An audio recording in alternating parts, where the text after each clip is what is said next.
je vais envoyer le document. Le document est là. On va lire ça. Hein, c'est là. Il y a le document. J'ai vu ça matin encore. Il y a longtemps, il y avait plus. C'est là. Après, qu'est-ce qu'elle fait encore? Si ça soit chez un endroit, il n'a pas le droit même de dormir avec elle pendant ses menstrues. Alors que non, au moment des menstrues, le professeur Hassan, il causait avec sa femme, il faisait beaucoup de choses à sa femme, sauf les rapports. Voici l'islam. Les gens nous cachent ça, ils parlent des Al-Qaïda là-bas, ils parlent des choses là-bas, alors que voici le prophète qui est en train de montrer l'islam. Il honore la femme, n'est-ce pas? Et le prophète dit encore dans les hadiths, et un verset au Coran dit, Allah il dit, وَإِذَا مَوْئِدَةُ سُئِلَتْ بِأَيِّ ذَنْبٍ قُتِلَتْ au jour de la résurrection. Mais on va demander à la fille qui a été enterrée vivante, pour quel péché tu as été enterrée? Parce que les disciples, les Arabes, ils étaient victimes du parricide et d'infanticide femelle. C'est-à-dire, ils tuaient les filles vivantes. C'est juste un déshonneur. Le Coran vient dire non. L'honneur même, c'est d'avoir une fille. Parce que la fille, la femme, c'est le monde entier, au fait. Elle va procréer. Mais quand Dieu a une complicité avec les femmes. Quand Dieu dit dans le Coran, je vous ai créé hommes et femmes. Je vous ai fait des nations. On fait des nations avec quoi? C'est pas accouchement? C'est pas accouchement? Ou bien les gens couchent là-haut pour tomber. Salam alaikum. Non, non. Salam alaikum, Oustaz. Mais on nous a dit qu'il faisait ça par ignorance avant la révélation. On nous a dit qu'il faisait ça avant la révélation. Et c'est le prophète qui est venu leur dire non, il faut arrêter tout ça, c'était par ignorance. Oui. Maintenant, bon, on se disait que bon, ceux qui n'avaient pas connu Allah avant le prophète là, ils deviennent quoi? Oui, ceux qui n'ont pas connu Allah avant le prophète, Allah il dit Allah châtie jamais un peuple tant qu'il n'a pas envoyé un avertisseur. Même Abdul Majid l'a dit, beaucoup de savants le disent. Il y a des gens qui seront sauvés comme ça au dernier jour parce qu'ils n'ont même pas entendu un messager. Ils étaient dans une période qu'on appelle la période froide. Un prophète est parti. Désolé Oustaz, mais ceux qui atterraient déjà leur fille avant de connaître Allah, ils deviennent quoi? Là, je ne sais pas. Mais Allah ne châtie pas un peuple tant qu'il n'a pas envoyé un prophète.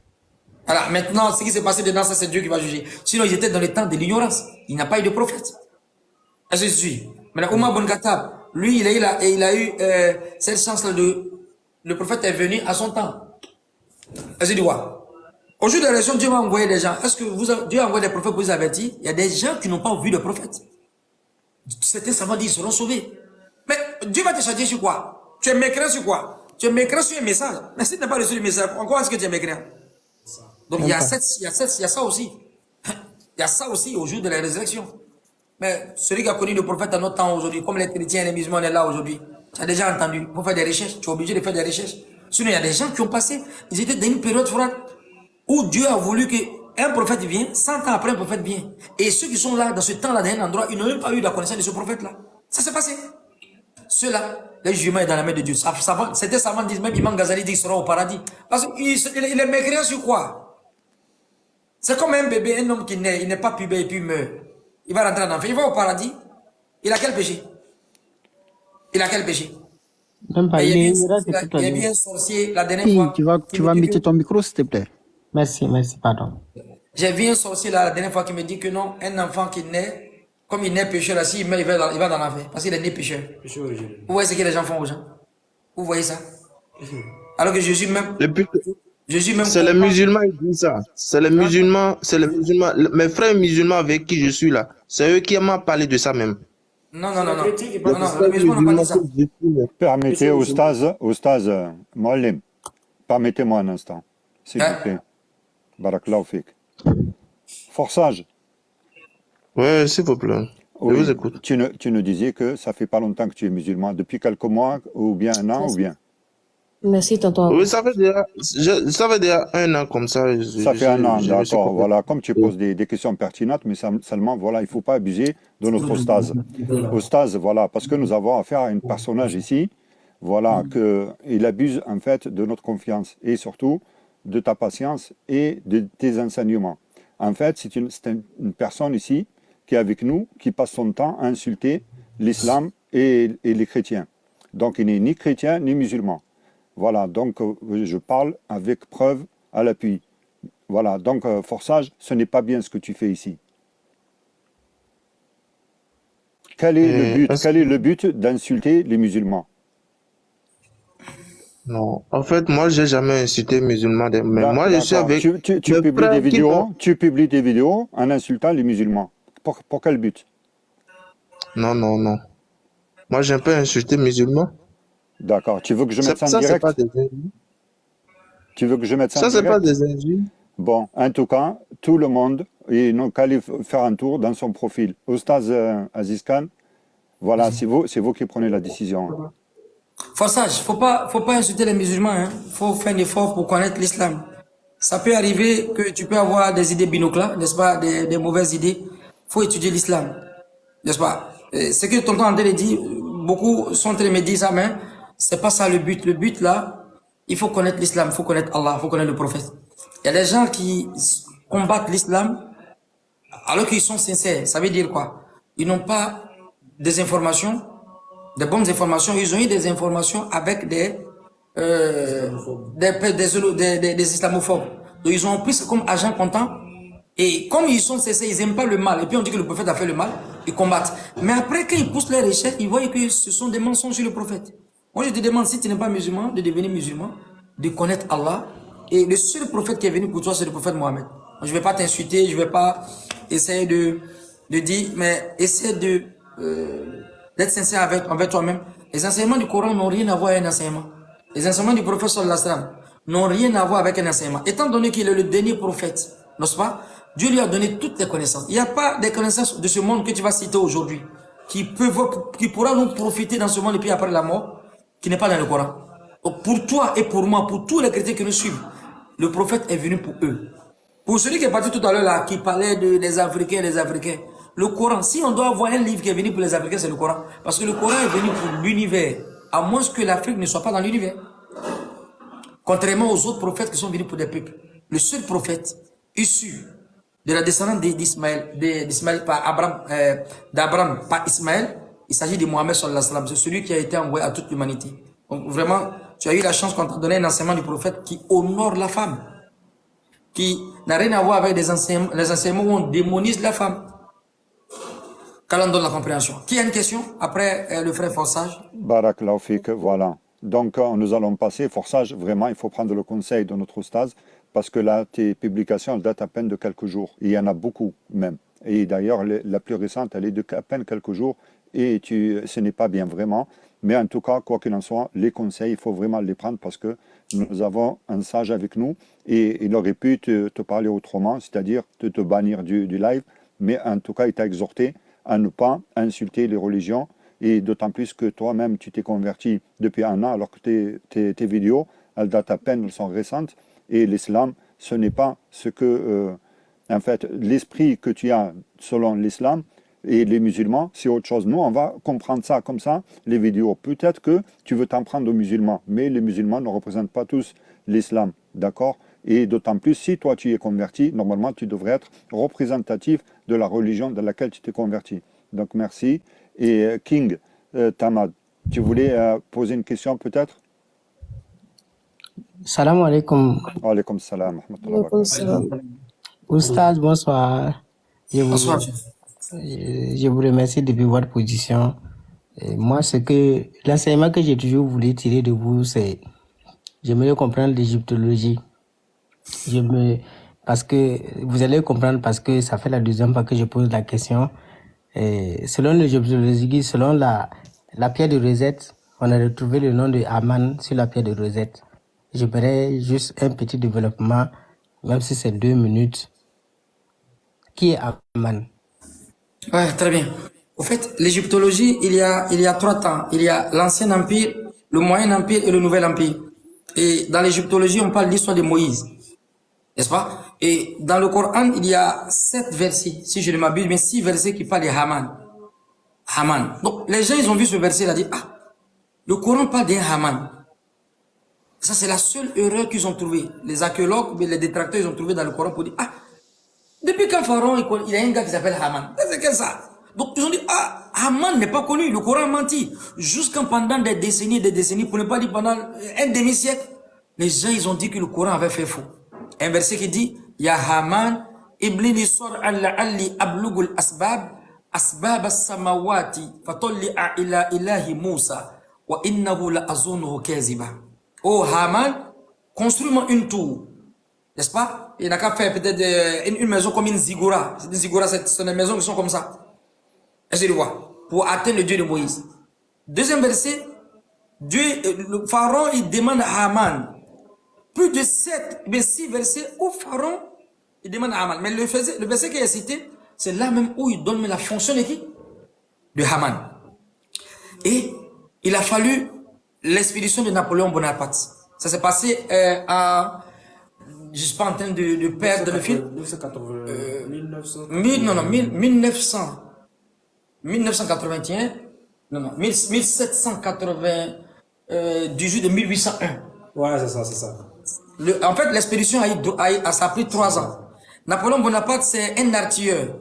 Les artilleurs, ils sont spécialisés en tirer de quoi? Des canons. Il a étudié à Saint-Cyr. C'est une grande école militaire en France. Il pense que ce n'est plus ouvert, un truc comme ça. Donc, il a fait une expédition qui a duré 3 ans. 1798 à 1801. Ils sont quittés où ça? À Toulouse, à Toulon. Ils sont arrivés jusqu'à où? À Alexandrie. À Alexandrie, ils ont trouvé une ville qui s'appelle Rachid. La ville qui s'appelle Rachid, c'est là ils ont découvert la pierre de Rosette. Et dans son expédition, il y avait, c'était scindé en deux, splitté en deux. Il y avait un groupe de paléontologues, d'archéologues, de scientifiques, de docteurs, et un groupe militaire. Et parmi ces docteurs-là, à Rachid, ils ont découvert une pierre de Rosette. Et on appelle la pierre de Rosée, la pierre de Rosette. Et cette pierre-là, c'est une stèle en granit. Il fait plus de 700 et quelques kilos. Et cette stèle est divisée en 3. Il y a le grec ancien et les écritures domotiques, et puis il y a l'Égypte ancien. Il y a 3 paroles qui sont transcrites. Et ces paroles-là qui sont transcrites, c'est là où sort le miracle du Coran. Et c'est découvert par Xavier François Bouchard. Xavier François Bouchard, toujours un officier qui était dans l'équipe de Napoléon Bonaparte. Et ça a été déchiffré après, 23 ans après, par Jean-François Champollion. Donc Xavier François Bouchard, quand il a découvert la pierre de Rosette, ils n'ont pas pu déchiffrer parce qu'ils n'avaient pas la connaissance des hiéroglyphes. Ce sont des paroles en graphologie, tout ça. Il fallait d'abord scruter. Donc c'est un Français qui a découvert. Mais ils n'avaient pas cette connaissance de l'égyptologie ou bien comment on appelle ça, des hiéroglyphes pour essayer de démasquer la chose. Est-ce que vous voyez?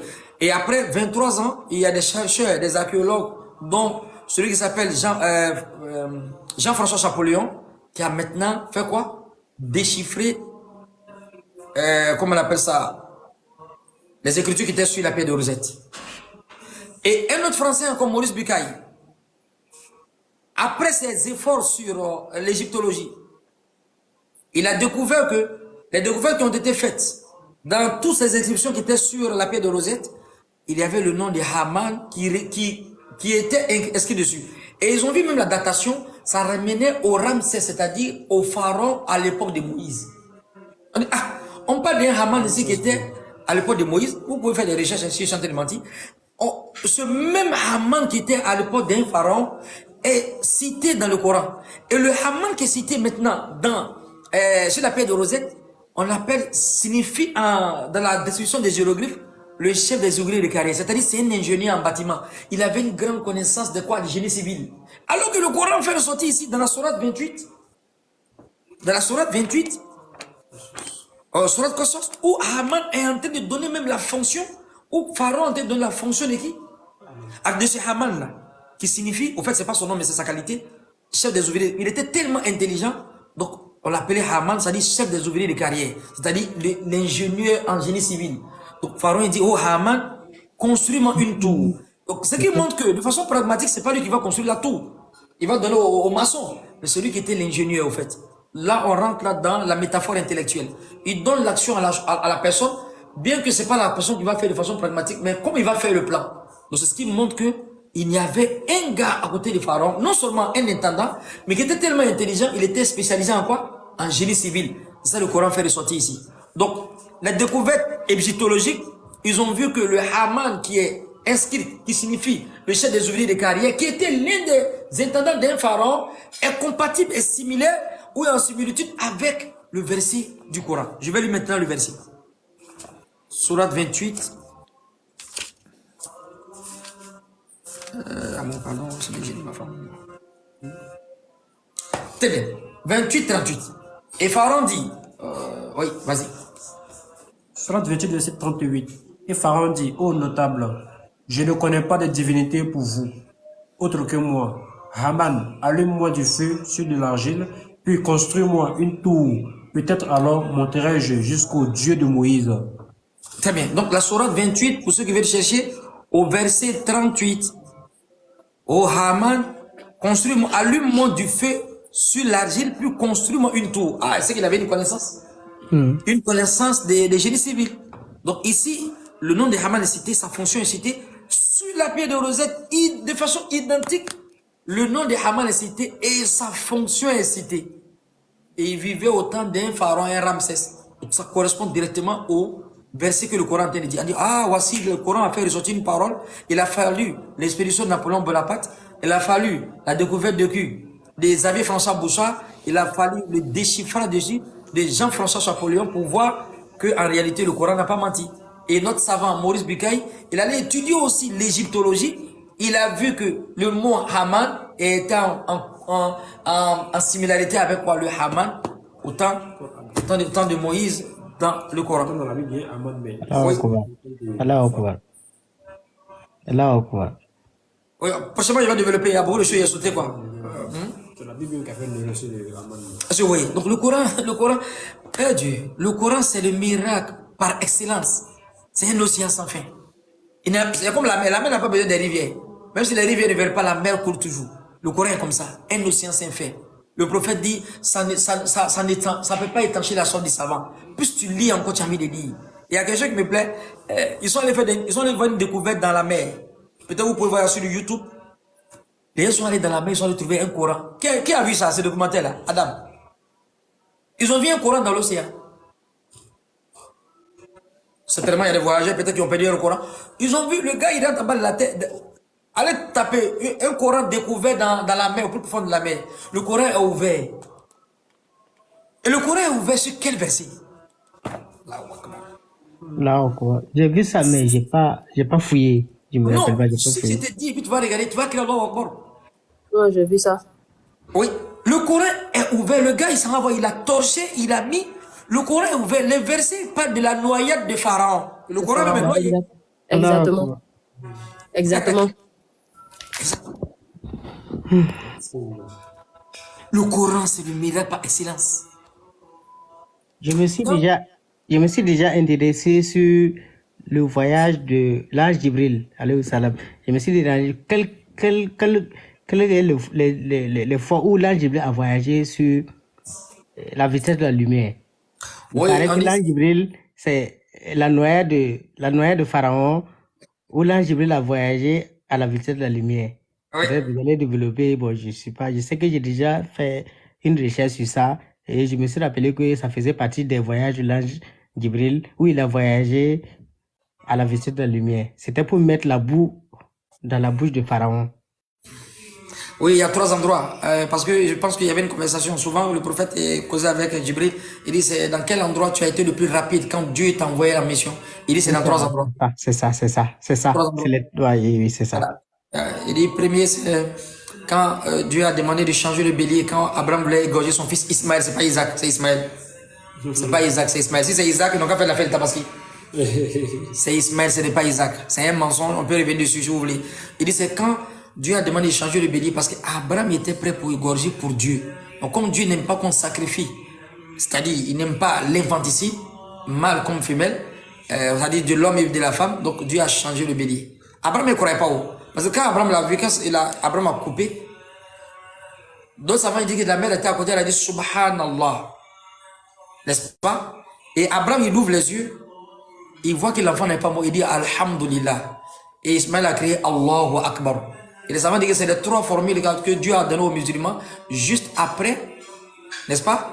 Après la prière. Subhanallah 33 fois, Alhamdulillah 33 fois. Dans les tafsirs. C'est Abraham qui a dit Alhamdulillah. La femme a crié Subhanallah parce que la femme a crié Subhanallah. Abraham a crié Alhamdulillah. Les 3, chacun a dit un mot dans les tafsirs. Et je le vois. Donc là, Abraham croyait qu'il avait égorgé. Quand le sang a giclé, il voit, allez, il dit quoi? On lui a donné un grand cadeau. Donc le savant divergé, chameau, d'autres disent non bélier, Donc, en tout cas, il lui a donné un grand chameau. Et la version prépondérante, on dit que c'est quoi? C'est un bélier. Donc, Djibril dit, il n'y a pas un endroit où j'ai été rapide que cet endroit-là. Et deuxième, quand Pharaon, devant la vérité, il s'est enorgueilli. Même devant. Devant quoi? Devant la mer. Parce que l'histoire là, je n'ai pas encore dit. Quand ils sont arrivés devant la mer, ils ont dit à Pharaon, Moïse a dit, le peuple de Moïse a dit à Moïse, on est dans un problème. Donc, Dieu fait quoi maintenant? Dieu ouvre l'eau. N'est-ce pas? Moïse a traversé. Dieu est tellement sage. Il dit à Moïse, quand Moïse voulait faire comme ça, Dieu dit Moïse, il ne faut pas faire. Est-ce que c'est Moïse qui fait? C'est même pas fait. Tellement il est toujours en proximité avec ses prophètes. Si Moïse veut, Dieu accepte. Dieu dit Moïse ne fait pas. Donc Pharaon, maintenant, qu'est-ce qui se passe? Dans que ce soit Ambiya, il arrive devant la mer. Les savants ils disent que, Wallahi, Pharaon, il n'aura pas plus orgueilleux que lui. Parce que là, Pharaon, il a eu peur. Mais encore de son peuple, Pharaon a voulu dissuader son peuple. Qu'est-ce qu'il a fait? Il a commencé à s'enorgueillir encore au bord de la mer. Pharaon, lui, son intention, c'était quoi? C'est pas pour aller, hein, parce qu'il a vu que ça, là, c'est Dieu. Il a voulu se bluffer un peu pour se retourner. Normalement, si quelqu'un est orgueilleux, là, il doit dire, ah, les gars, vous avez un miracle là, ça, c'est plus moi encore, ça, c'est Dieu de Moïse. Croyez en Dieu. Vous savez ce que Pharaon a dit? Pharaon, il est resté là. Il est dissuadé. Le diable est venu dire, il ne faut pas te laisser faire. C'est toi, on adore. Si tu t'as laissé faire, parce que le peuple là, ils étaient un peu séduits. L'eau est divisée, le peuple de Moïse s'en va là-bas. On dit c'est Moïse qui est la vérité. Hein. Vous savez ce que Pharaon a dit? Regardez comment la mer s'est dressée devant le Créateur qui est Jésus. Vous voyez comment ma créature s'est mise? Pharaon a commencé à s'enorgueillir. L'orgueil qu'il a eu ce jour-là, il n'a pas eu ça depuis l'aîné. C'est là encore qui est grave. Non seulement il a réuni les gens, il dit je suis le Seigneur très haut. D'autres savants disent dans l'hyperbole que le diable même s'est évanoui ce jour-là. Mais dans ça encore, au dernier moment de sa vie, il y a ce que Pharaon dit. Pharaon dit, vous voyez comment la créature s'est mise devant le Créateur. Voilà, il a dit ça. C'est mon pouvoir qui m'a donné ça. Il a commencé à s'enorgueillir. Lui voulait faire ça pour se retourner. Vous savez ce que Dieu a fait? La parole, là, tellement, c'était une parole de mécréance. Il a dit d'abord qu'il est le Seigneur très haut. Là encore, il ne reconnaît pas devant les faits. Il est en train de dire que c'est son pouvoir qui a fait quoi? Vous serez étonné de ce que je vais dire. Au fait, le chameau, le cheval sur lequel Pharaon était, les savants disent que c'est le cheval le plus amoureux. C'est le cheval le plus quoi? Amoureux. Le plus amoureux d'Égypte. Pharaon ne savait pas que ce cheval-là, il peut aller chercher même la femme, même si quelqu'un est sur lui, même si tu le chicotes. Donc quand il a dit cette parole d'orgueil-là, Allah, au moins un an, d'autres savants disent, Djibril, d'autres savants disent, il y a une jument qui est passée devant le cheval de Pharaon. C'est le cheval de Pharaon qui voit la jument, belle, mais Pharaon ne voit pas. Bon, les gens qui sont derrière, ils attendaient le feu vert de Pharaon pour aller. Et parce que Pharaon, de la manière dont il parlait, il allait partir. Mais Pharaon ne voulait pas partir. Mais il voulait s'enorgueillir, rabaisser Dieu, se lever lui-même, dire que c'est sa créature qui a en train de faire ça, son pouvoir, et se retourner. Donc, la jument a passé dans l'invisible. Le cheval là qui a vu la jument, lui il a attaqué en même temps. Lui, c'est un cheval. C'est là, ils ont cru que Pharaon voulait partir. Tout le peuple l'a suivi en même temps. Voici comment Pharaon s'est noyé. Là, Omar. Oui. C'est comme ça qu'il s'est noyé. Oui, Pharaon. Salam alaikum. Et, Alaykoum et salam. quand il est mort, son sang il est mort. On dit, mais il n'est pas là, il est mort dans pas là. Et en fait, il y a deux corps de Pharaon ici. Vous savez, les Égyptiens, à cause du tourisme, il y a le corps de Pharaon en Angleterre. J'ai montré un jour dans un groupe WhatsApp, j'ai montré le passeport de Pharaon. Oui, parce qu'on publie son passeport ici. On met un passeport comme l'homme, Pharaon, égyptien, mécréant, tout ça. Ils ont fait son passeport avant de l'envoyer où ça? En Angleterre. Et le corps de Pharaon en Angleterre avec des banques, tout ça. C'est ce qui est en conformité avec l'archéologie. Mais il y a un autre corps de Pharaon ici. À cause du commerce, on dit non, c'est le corps de Pharaon. Ce qui est faux. Le vrai corps de Pharaon en Angleterre. Et ça répond même aux critères parce qu'il était très grand, tout ça. Ils ont même étudié même son corps, tout ça. On dit que c'est l'eau même qui l'a fracassé. Et quand tu fais comment on appelle ça? C'est l'inondation. J'ai oublié la science là qui étudie les crânes là. La cranométrie, un truc comme ça. Comme le dit Cheikh Anta Diop. Et quand tu vois, même sa tête est perforée, c'est à cause de la noyade. Et quand tu prends la mer Rouge, je vais revenir sur le mont Sinaï, peut-être on va continuer demain. Quand tu prends la mer Rouge, n'est-ce pas? Entre la mer Rouge, entre l'Égypte et puis quoi, l'Arabie Saoudite, pour montrer qu'ils ont traversé la mer Rouge. L'autre a parlé la dernière fois sur le canal de Suez là-bas. Il est possible que Pharaon et son peuple traversent là-bas. Mais les débris qui sont là, dans la cartographie sous-marine, on retrouve ces débris de chariots, tout ça, entre l'Égypte et puis quoi, l'Arabie Saoudite. Pas vers le canal de Suez, mais juste en bas. Tu as dit quoi encore? Ça, c'est une preuve aussi. Ça, c'est un enseignement que je donne à Arc-en-Ciel. Si tu peux aller vérifier. La cartographie sous-marine. Ils ont découvert des débris, des tuiles de chariots. Comme, il y a un événement, ils ont su qu'il y a un événement, il y a des épées entre l'Égypte et puis quoi, l'Arabie Saoudite. Mais la mer Rouge, c'est pas vers le canal de Suez, là-bas, vers les détails du Nil, là-bas. Ce n'est pas du tout là-bas. C'est là.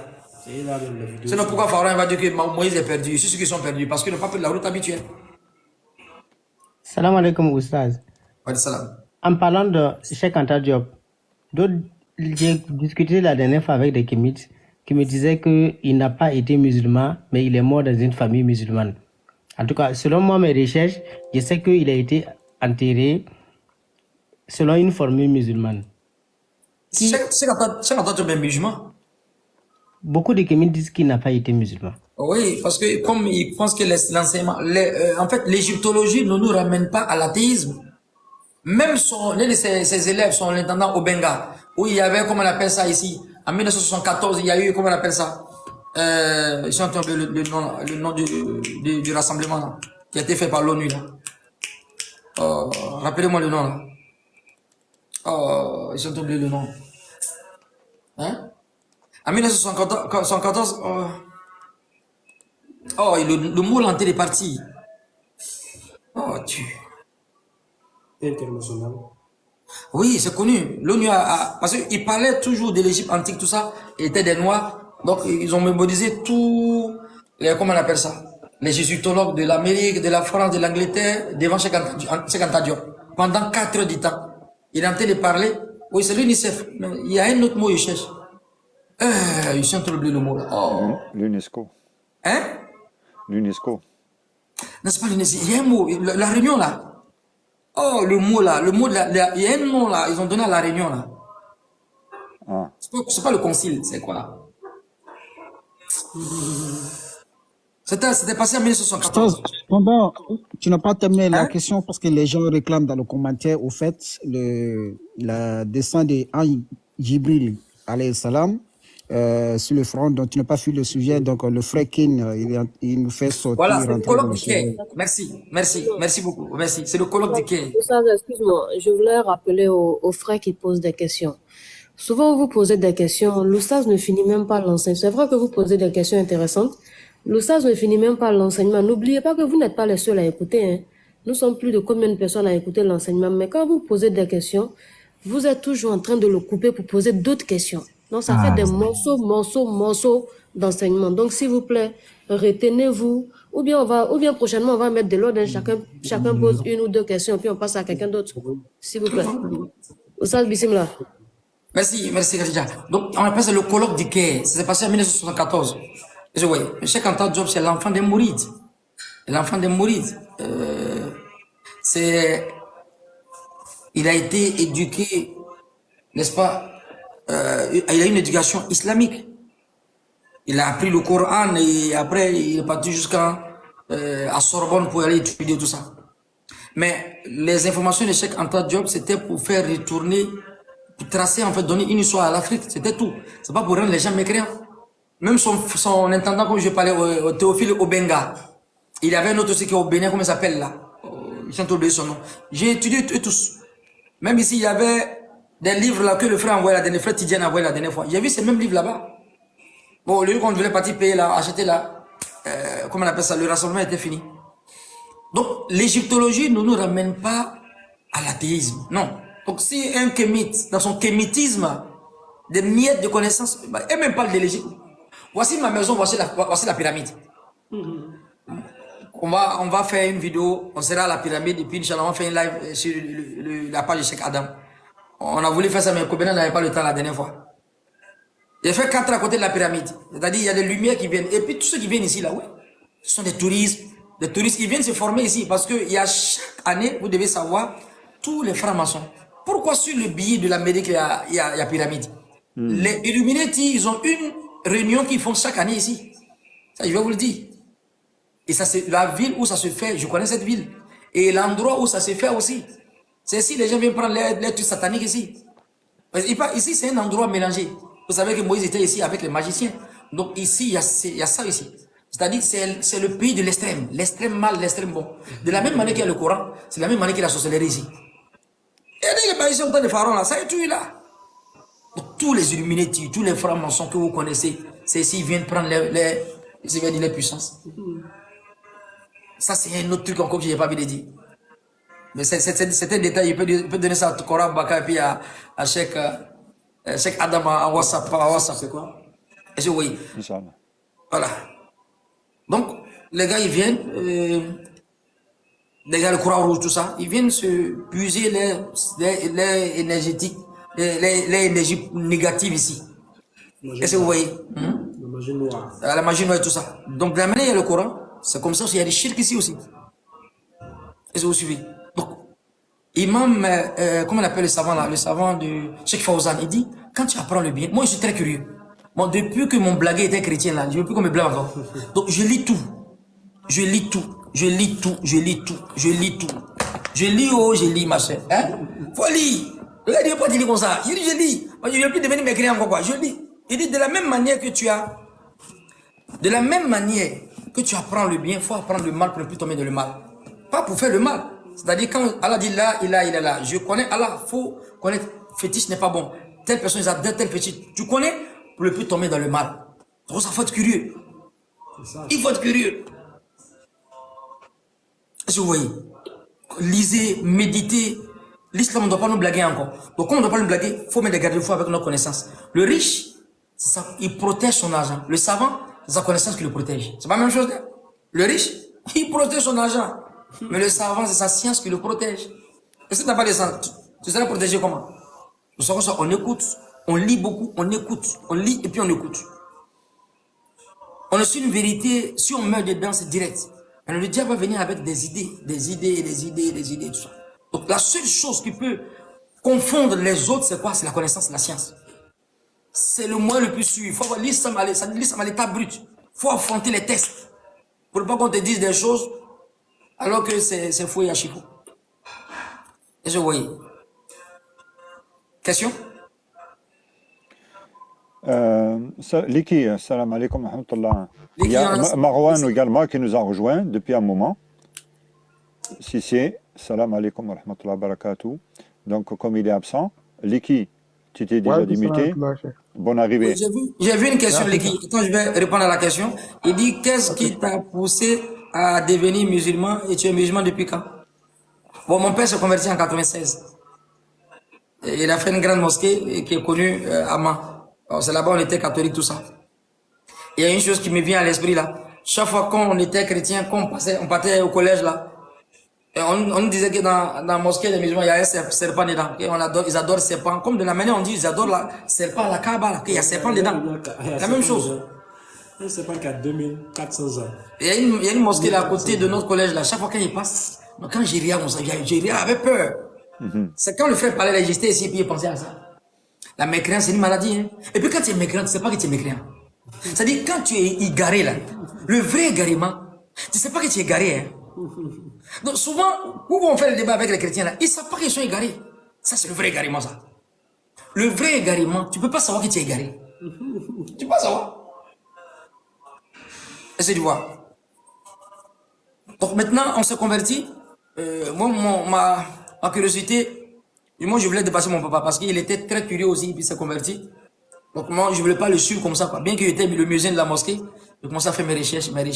Mais seulement maintenant, on se fait de concurrence. Chaque fois qu'il va, il dit non, j'ai trouvé un livre là-bas. Au début de l'islam, là. Il dit, papa, j'ai trouvé un livre là-bas, donc son ça. On achetait un peu les livres. Il aimait lire beaucoup. C'est ça que j'ai pris avec lui. Il lisait beaucoup. J'ai vu que la lecture, c'est très bon. Donc, moi, je me suis donné à la lecture, quoi. Ostaz, le vrai égarement. En effet, c'est celui qui ne sait pas qu'il est égaré, mais ça fait une différence avec celui qui sait. Ouais.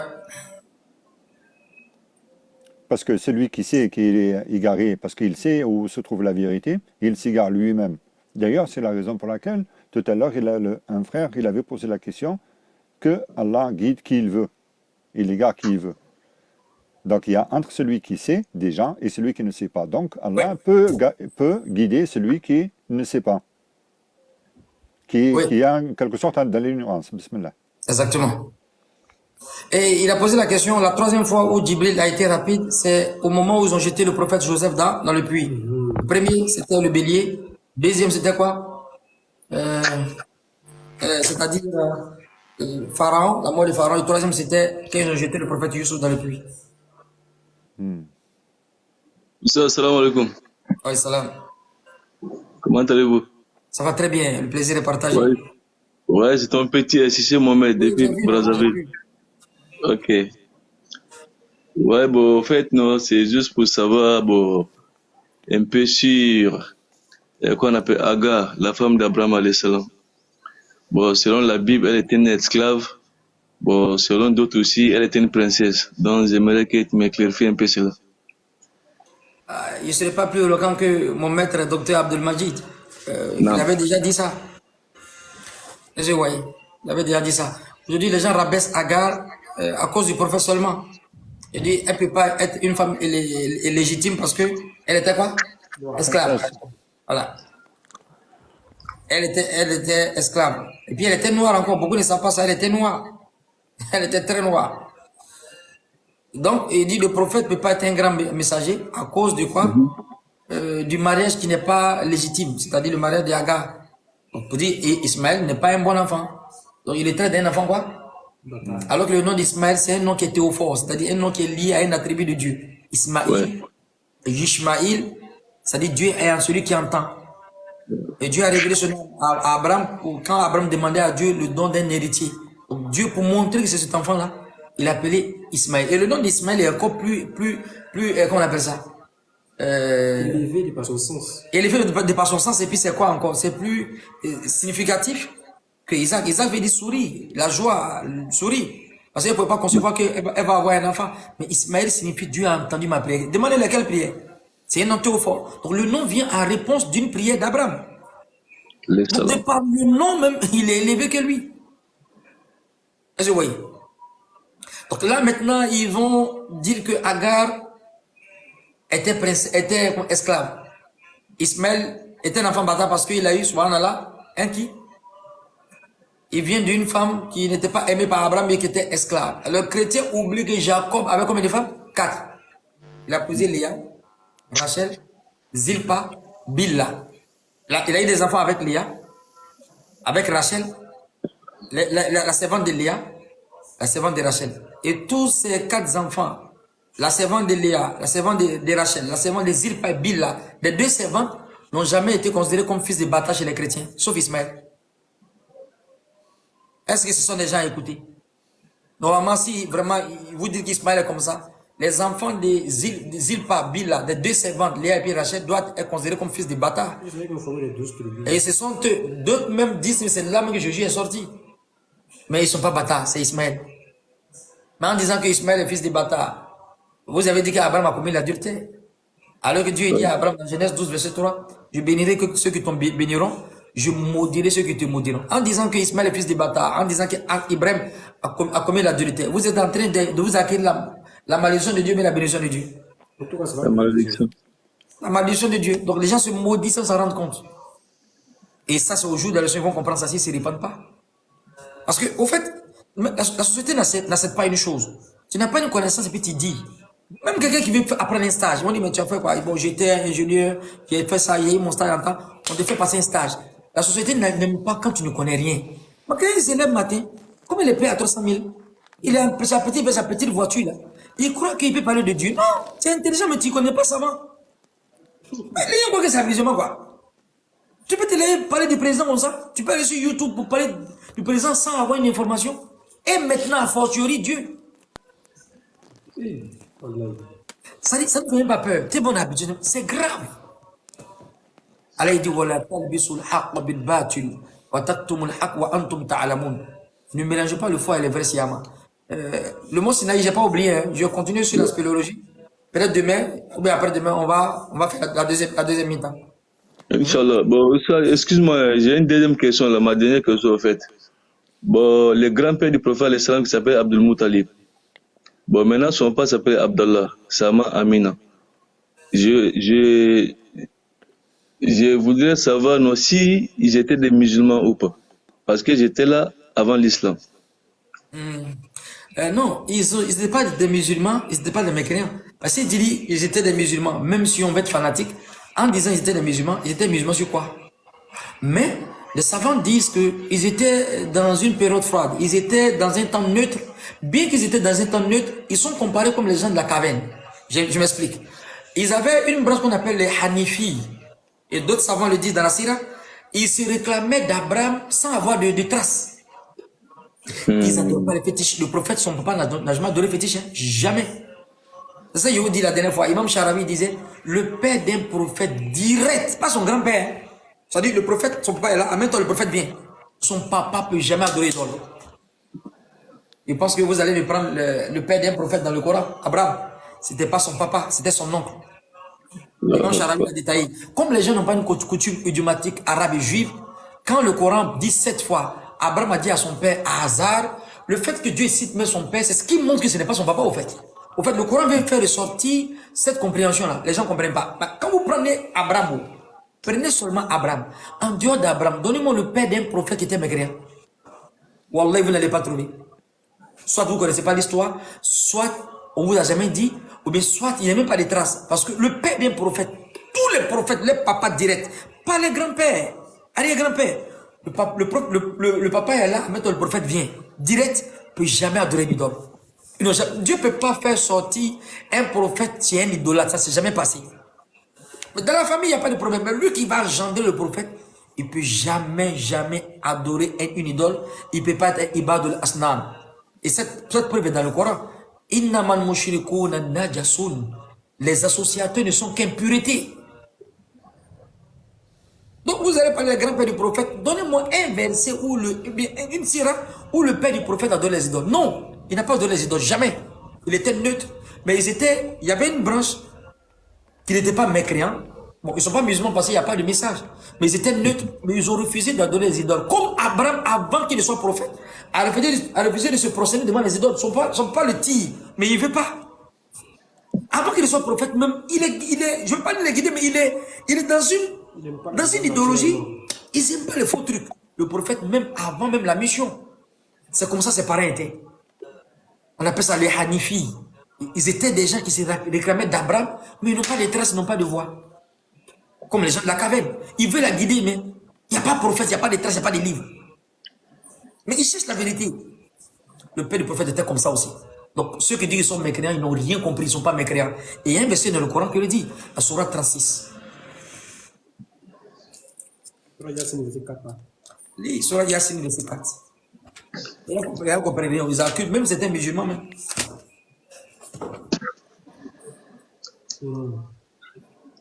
Surah 36 au verset 4. Pour que tu avertisses?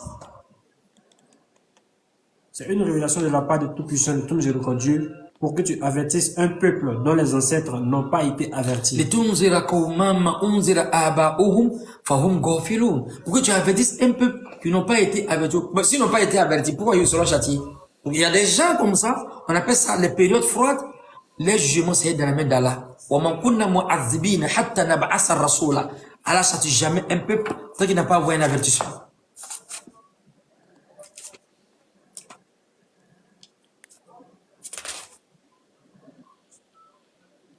Je cherche le verset rapidement. On appelle ça la période froide.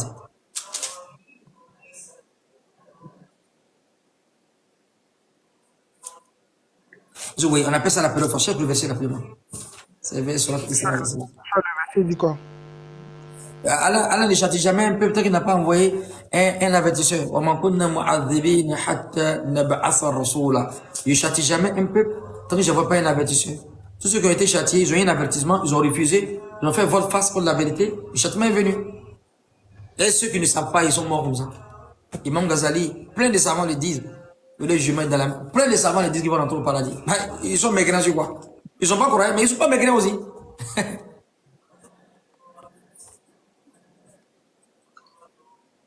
Ça, c'est après toi voir. Question? Il faut voir la Sourate 2, 286. Non, surat 17. C'est dans la surat Isra. وَمَا كُنَّا مُعَذِّبِينَ حَتَّى نَبْعَثَ رَسُولًا. Non, pas la question du frère. Là. Hein? Il y a une question du frère concernant votre introduction. Là, mais écrit, là. Après. Ouais, Oustaz, Ça, 17 verset 4. Oui. excuse-moi, il avait dit que c'était ma dernière question, mais question m'est venue en tête là. Quand un homme meurt, par exemple, c'est à quel moment les mourants sait qu'il est mort?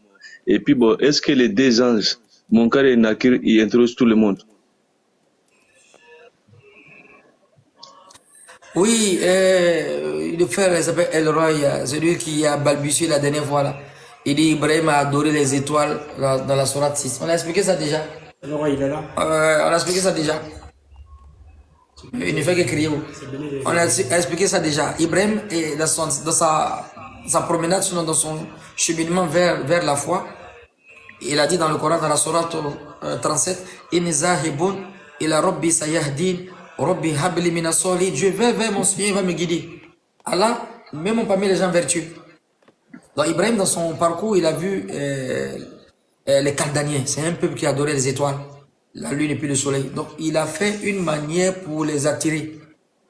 Sinon, à la fin même du verset, فَلَمَّا جَنَّ عَلَيْهِ اللَّيْلُ رَأَى كَوْكَبًا قَالَ هَذَا رَبِّي فَلَمَّا رَأَى الْقَمَرَ فَلَمَّا رَأَى الشَّمْسَ. Après ça, il dit, je détourne mon visage vers celui qui a créé les cieux et la terre et qui n'a point d'associé. Pourquoi il finit par Allah? Parce qu'en réalité, ce n'est pas un idolâtre. Si Abraham était idolâtre, il va donner les étoiles. C'est lui qui va construire encore la Kaaba. Dieu peut donner la mission de construire la Kaaba à un idolâtre? Non, jamais. Il ne réfléchissent même pas.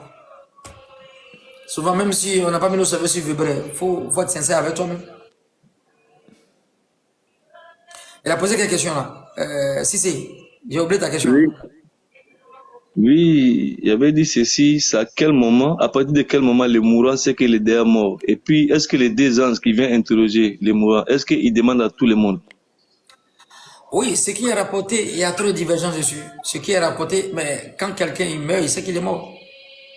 Celui qui dort, il ne sait pas qu'il dort. Et celui qui est mort, il sait qu'il est mort. Parce que la petite mort, c'est le sommeil. Et le grand sommeil, c'est la mort. Le prophète dit, Innakum sata'mutuna kaman tanamun. De la manière que vous dormez facilement, c'est comme ça que vous allez mourir facilement. Wa tub'athuna kaman tastayqizun. De la manière on se réveille facilement, c'est comme ça on va se réveiller au jour de la résurrection facilement. Wa tu'hassabuna bima ta'malun.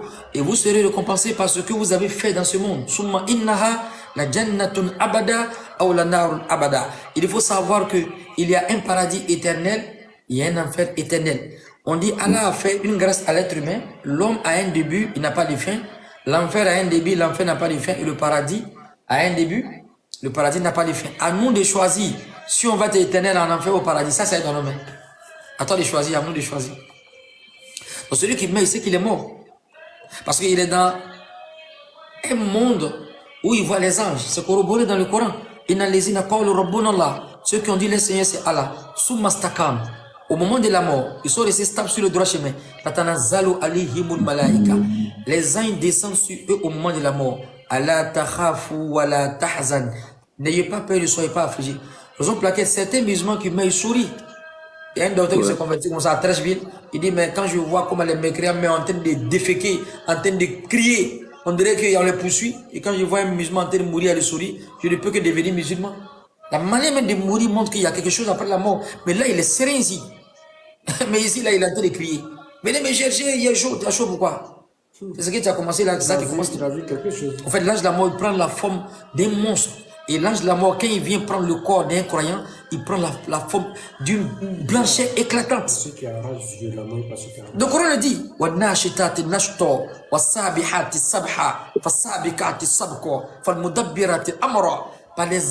par les anges qui arrachent avec douleur, d'autres qui arrachent avec quoi? Douceur. Ah, il y a deux manières de mourir. Et le prophète dit, le musulman qui est en train de mourir, le fait qu'il meurt martyr, il ne... Vous pensez qu'il y a un musulman en train de mourir? Allahu Akbar. Le prophète dit, si tu vois un musulman en train de mourir, rapporté par Imam Ghazali, dans son livre, le livre là, c'est vert comme ça, le grand livre d'Imam Ghazali, pas la vie après la mort, Al-Ihya Ulumuddin, la révivification des sciences religieuses.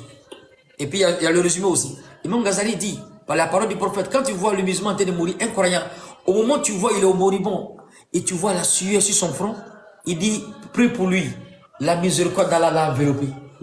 Allahu Akbar. Et donc, quand on voit le musulman en train de mourir, il y a beaucoup de sueur, il souffre. Non, c'est la miséricorde d'Allah qui l'a enveloppé. C'est le bon signe qu'il est là comme ça.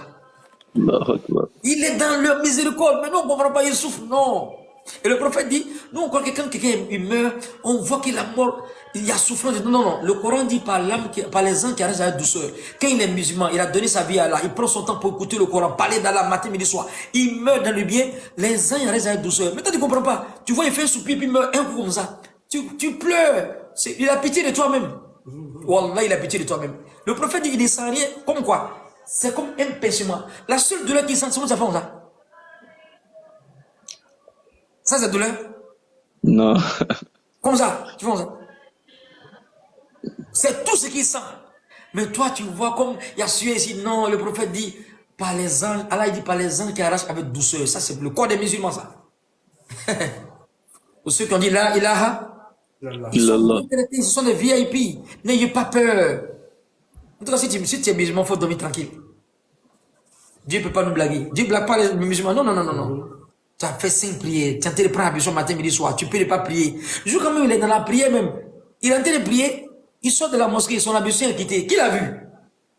Il pourrait continuer la prière. Il ne peut pas dire les musulmans. Il sait que Dieu le voit. Ça, c'est la crainte. Ça arrivé aux femmes. Ça arrive même aux hommes. Il est en train de prier. Grande mosquée. Il sort de la mosquée. Il sait que son ablution est gâtée. Ça, mais ce sont même les preuves même qui montrent que la personne craint Dieu. Et ça, tout le monde a vécu ça. Tu perds ton ablution, tu sors. Si vraiment tu ne sais pas que Dieu te voit, tu n'as pas continué la prière. Le musulman n'est pas n'importe qui. Hein. C'est ça. Non, non, non, non, il n'est pas n'importe qui. Donc, comme il a fait ça pendant 60 ans, pendant 70 ans, il a été de prier seulement, prendre l'ablution 5 fois. Il a dit qu'il y a des soulats qui passaient devant notre mosquée à Abidjan. Ils ont fini de chauffer, ils sont télépathis. C'est-à-dire les soulats, quand ils finissent de boire, là, vous savez ce qu'ils mangent? C'est pain chaud, ils mangent. Un vrai soulard, quand il finit de manger, là, c'est pain chaud. Oui, tu le vois manger pain chaud, beaucoup. Il dit, Wallah, non, les musulmans sont courageux. À 5 heures, ils sont en train de prier. Et l'autre lui dit, non, on prie aussi, on aime Dieu. Il dit, non, il faut reconnaître. Même l'imam, tout le monde a commencé à rire dans la mosquée. À son l'imam a dit, fait salam alaikum. Il faut avoir courage pour se lever à 5 heures pour prier. Prendre l'ablution dans le froid. Dans la canicule du soleil, de la chaleur, aller à la mosquée. Allahu Akbar. Et tu vas mourir, Dieu va te laisser? Non, Dieu ne fait pas ça. Non, non, c'est pas Allah de Mohamed. Allah qui a envoyé Mohamed là, il ne fait pas ça. Il ne trahit pas. Il met dans le Coran des versets pour nous réconforter. Ceux qui ont dit le Seigneur c'est Allah. Ils sont restés stables. Souvent ça ne va pas. Son jeton n'est pas trop sorti. Ça n'a pas trop bénéficié aujourd'hui. Il n'a pas trop gagné au commerce, mais il est toujours dedans. Souvent, mais il a problème, tout le monde lui demande crédit. Alors qu'il a problème, il ne montre pas ça. Allah, il dit Tu ne vas pas comprendre ça. Le prophète, les savants disent que le musulman, il ne comprend pas le bien qu'il est en train de faire. Le jour qu'au moment de la mort, on dit personne ne meurt sans voir où il va partir. Personne ne meurt. Aucune personne ne meurt, mais quelqu'un comme croyant, il ne quitte pas la terre sans voir où il va partir. Ah, mais tu dois payer ton ticket avant d'arriver. Quand tu vas regarder le match, tu prends d'abord ton ticket. Tu dois tranquille payer ton ticket, non? Pour la finale, n'est-ce pas? De la même manière, avant le jour de la résurrection, le mort, avant de rendre l'âme, il voit déjà où il va partir. La récompense, Dieu te montre un peu là-bas. Pourquoi quelqu'un est en train de mourir, en train de sourire? Il parlait de mes grands-mères qui sont en train de mourir. Il dit, eh, voici ma maison est jolie. Il m'a donné, on dirait elle est en train de perdre le plomb, la femme là. Elle est gentille, on dirait rien. Elle ne peut pas, ça c'est qu'elle est en train de voir. Et ma maison, eh, Dieu merci, Allah niqué, eh, Seigneur merci. Oui, voilà, non, la vieille là, si vous parlez de la vieille là, non, c'est une femme croyante. Eh, Dieu merci. Elle était trop gentille. Il n'y a pas une mosquée qui ne fait pas son accord. Ça dit, je l'ai connue pendant 20 ans. Depuis que je suis petit, la femme. Elle donne son accord partout, rit partout, parce qu'elle était très riche aussi. Mais elle craint Dieu. Tu la vois, elle brille comme ça. Elle a niché. Eh, voici ma maison. La maison elle est jolie. Oh. Elle est morte en souriant comme ça. Là, t'as dit qu'il n'y a rien après là. Bonne arrivée. Il y a quelque chose. Et ça, c'est blague. Quand mon frère, la mort là, c'est la poussière, c'est des bêtises. Hein. On dit qu'elle est partie pour venir. Qu'elle est partie pour venir voir. Faut pas mourir, il faut rester là. Faut pas mourir. C'est bizarre. Faut refuser de mourir. Donc elle est partie pour venir. Attends, tu vas voir. À l'hôpital, vous voyez comment les mecs meurent. Toi-même, tu as vu des musulmans rapidement. L'islam, c'est pas pour n'importe qui. Hein. des courageux, des gens qui sont sincères, qui sont véridiques. Et le musulman est véridique. Il est véridique. Il peut avoir des penchants, des défauts, il est véridique. Allahu Akbar. Shukran Jazan. Amin. Qui est pas du voix dit? Le monde est trop fort. Regardez quelque chose. Regardez quelque chose. L'enfant de le vent de la mer. Si tu lui dis qu'il y a un monde qui est grand que le vent de la mer, il y a voiture, il y a immeuble, ben ça, il y a quoi ça? C'est trop fort. Moi, ici dans la maison, il y a 3 cordons américains, il y a l'eau, il y a l'air, il y a la nourriture, ici, il y a l'air, on me tourne comme ça, je suis content. Moi, ça, c'est mon monde. Ça me suit au monde. Non. Ça là, il y a un autre là-bas. Il y a voiture, il y a appelle Mercedes, il y a quelque chose qu'on appelle iPhone. Tu vas voir, dire non, ça communique, tu parles comme ça. L'enfant dit non, c'est trop faux. L'enfant ne peut pas croire ça. Tu vas voir une maison, il y a le duplex, il y a quelque chose qu'on appelle la mer. Il ne peut pas comprendre ça dans le monde là. Quand il vient sur la terre, il y a des comment tellement c'est bon, on n'a pas envie de le tuer. Qui est prêt pour le tuer devant les amants? Personne. Maintenant, on te dit, après la mort, il y a le paradis. On dit, non, ça c'est bon, le paradis. Et on serait content. Et on serait à l'aise là-bas. Ici, c'est trop doux. C'est la même chose que l'enfant a. C'est la même conception. Le mort qui rentre au paradis, qui voit ses délices ou bien son accueil dans le paradis, avant le jeu de l'élection. Wallahi. Vous pensez qu'il y a un musulman qui met l'ami de revenir? C'est toi qui pleures. Il n'a même pas mis de revenir, petit. Il ne faut pas se retourner encore. C'est de la même manière que tu n'as pas mis de retourner dans le ventre de la mer. C'est de la même manière que le mort qui est musulman, qui est mort croyant. Wallah, il n'a pas envie de revenir. Le prophète dit, même si tu lui donnes le monde 10 fois, il ne va pas accepter de revenir. Mais nous, on ne comprend pas. C'est le mécréant qui a dit revenir. Voilà, le mécréant va dire revenir parce qu'il veut faire les bonnes œuvres. Nous, on ne comprend pas. Il nous a quittés. C'est toi qui es mort. Lui, il vit. En fait, le monde des morts, c'est ici, quoi. Le monde des vivants, c'est après la mort. C'est là-bas, elle dit, l'au-delà, c'est le monde des vivants, mais s'ils savaient. C'est Allah qui est en train de parler. C'est le propriétaire de Dunia qui parle. Allah parle. On va comprendre ça comment? Allah dit, l'au-delà, c'est elle la vivante. C'est ça qui est la vraie vie. On dit, tiens, on a les personnes dans les portails iPhone 15, tiens. On est sur YouTube, c'est tout doux, mais. Wallah, c'est faux et archi faux, le monde qu'on est dedans. Qui peut accepter de le tenir devant sa maman? Là-bas, c'était tout intéressant. Aucun bébé n'est prêt pour retourner. Dès qu'il sort son main, il voit même que la maison est grande que le ventre. Il n'est pas sorti encore dehors. Il dit, ah, bien, c'est comme il disait, c'est vrai. On te dit, il y a le paradis. Il va voir un monde, il va voir un paradis comme les cieux. Il a te dit, tiens, ça là. Mon frère, tu n'as pas compris le système. C'est un autre level. Et c'est vrai. Bon, comme elle n'est pas comme moi, on ne comprend pas. Récompense même, ça c'est la récompense. Ça n'a rien à voir avec le fœtus même qui vient au monde. Il est pour vivre, mais ça c'est la récompense. S'il n'y a pas de questions, on va arrêter. Il est 4 heures maintenant ici. Ouais, je te dis des choses du frère là. Je crois que j'ai pas fait cela encore. Khadija. Tu as pouvoir expliquer ça. Quoi, 5 minutes. Chose du frère. Demain, Inch'Allah, demain. Parce que la dernière fois, je l'ai fait, puis elle a fait le copier. Ouais.